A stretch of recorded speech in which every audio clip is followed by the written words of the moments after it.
Hey everybody, this is Sarah Spencer with the Atlanta Journal-Constitution, and this is Know Your Yellow Jackets. I'm joined by our Georgia Tech beat writer Ken Sugiura to go over Georgia Tech's season opening loss to Clemson, 41-10.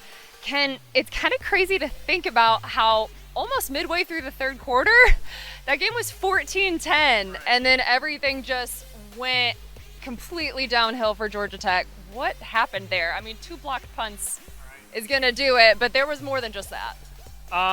Well, I mean, yeah, a lot of different things happened. Tech, for their part, they weren't very good on third downs, and DJ Uiagalelei made some really big plays. There was one in particular, I think it was a third down. They were about to bring him down, and he made this kind of pitch to to Shipley, and he runs for a first down, and they keep it going. And there are things like that, things that happen when you have 5 stars in your roster, and the other team doesn't, and you're able to make plays like that and keep things going.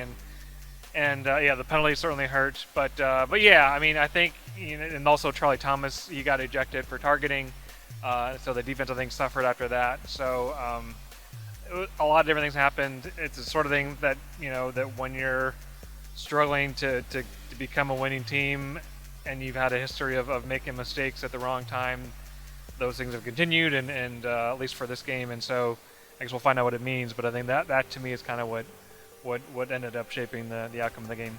I know it's a tough opponent, obviously. You're up against the number 4 team in the country, but it seems like Georgia Tech, mistakes like these are things that Georgia Tech wanted to clean up, and instead you have 10 penalties for 86 yards. This is just not a team that can afford that. Yeah.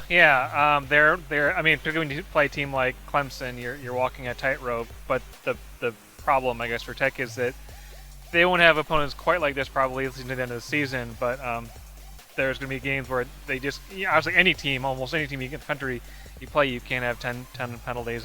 But I think what I was thinking about before was that the penalties, certainly the offensive, the false starts, you can kind of understand. Like, 2 guys on that line were playing their first game ever, and they're playing against the defensive, they're playing against number 1, first round draft picks, and so maybe they're going to be jumpy, and maybe, against when you play Western Carolina next week and UCF and almost so forth, that you settle down a little bit. But things like the getting your punt blocked twice, I mean, that just can't happen, and that's the sort of thing that you would think that wouldn't be a problem at this point. It's not, I don't know those chronic necessarily, but just different mistakes like that where you're saying we got to get this cleaned up, got to get that cleaned up.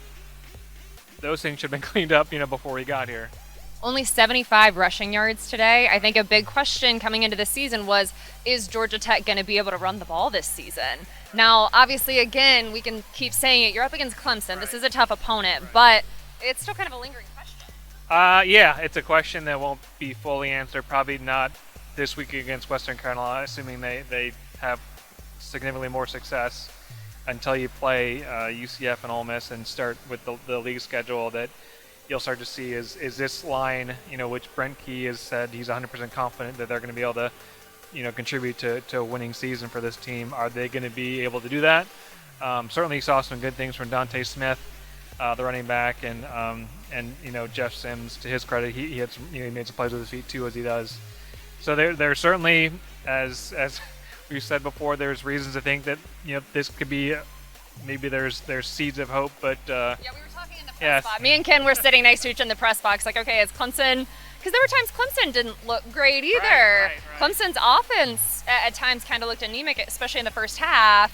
And then we were like, okay, but Georgia Tech's not looking great either. I don't know. I mean, it's a season opener. Right, yeah. So it's one of the things. I mean, I remember 2 years ago, they opened up against Florida State, and they won. I should remember the score. They won, I think, by a field goal, and everyone's like, oh, Jeff Sims is a real deal. We're gonna get things going. And it didn't turn out that way, and so, and then last year, I mean, I guess it was the other way. They lost to Northern Illinois, and it kind of proved a precursor of what was going to happen. But you can read some things into it, but I think ultimately, yeah, you need the 12-game schedule to fully kind of understand what this team really is, I think. Jeff Sims started out with a bang in a bad way. Interception, first play from scrimmage. He finished 23 for 36, that interception, 163 yards, 1 touchdown. What did you make of this game? I like the way he played. I mean, I think to go back to what we've been saying, I mean, they were having to make accommodations for the fact that he just wasn't going to be able to drop back and have 3-4 seconds to throw. He was getting rid of the ball quickly, and he was throwing most of the time on target. He was victimized by a few drops that his guys had to make for him but didn't, which is another thing that, is that something you can clean up? I mean, it's not a thing where you either can or can't catch the ball, but you got to make those catches, and I don't know that they're like, oh, let's work on catches this week. It's not quite like that. But yeah, so I think he did the right things. I'm sure there's room he can get better. There were some throws he made that could a little more on target, but by and large, I think he did what he had to do, or tried to, he did his part in trying to get this team to be more successful. But obviously, as I said, probably the biggest factor in the game was Tech's offensive line's its challenges against Clemson's defensive line.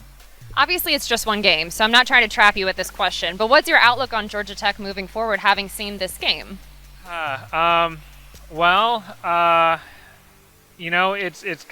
data needed, probably. Yeah, probably, but I mean, I think one thing that I think if you're hoping for more from this team that you have to be encouraged by is that the defensive line, particularly Keon White, they got some pressure on the quarterback and were creating problems, and so that's been an area where they haven't had much success. And then actually the back five also, which as we've talked about before, they've had problems just getting in the right place, right miscommunications. I mean, certainly Clemson completed passes and made plays, but it wasn't the sort of thing where if you've seen the team before, guys were completely out of position, and opponents were running clean and free and clear down the field. There wasn't that sort of thing today.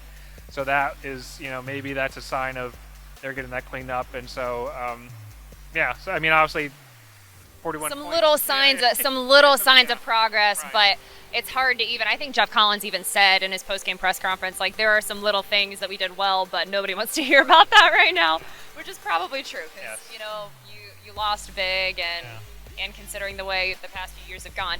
But obviously, this is just one game. Season does not end tonight. It's just beginning. Ken, thank you so much for joining us. And check back, ajc.com. Ken will have stories. We'll have a bunch of content for you on ajc.com. And we'll be putting out videos like this all season long, so stay tuned.